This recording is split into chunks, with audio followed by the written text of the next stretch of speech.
Why do the Amish only go to 8th grade and all the English kids have to go to 12th grade? That's because of Wisconsin versus Yoder, a Supreme Court case back in the 1970s, where the Supreme Court of the United States ruled that the Amish were entitled to have their own education system, based on the fact that they had been doing so for a while, and that even though a lot of Amish kids didn't finish high school, they were still self-sufficient, and they did not need any handouts from the government in order to survive. They were able to, a lot of them had businesses or they had farms, and they were able to make a living. And then, like the elderly, the community, or the children take care of the elderly.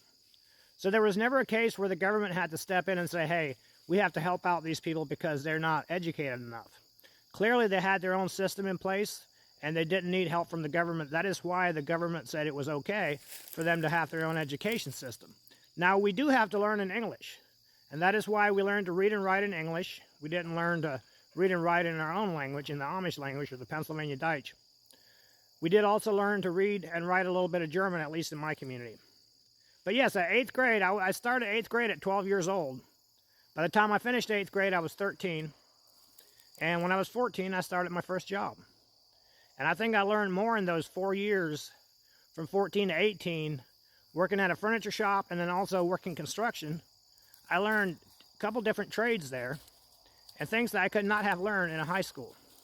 So I think the way that I was raised up with an 8th grade education and then spent the next 4 years working was much better. God bless y'all. Stay safe.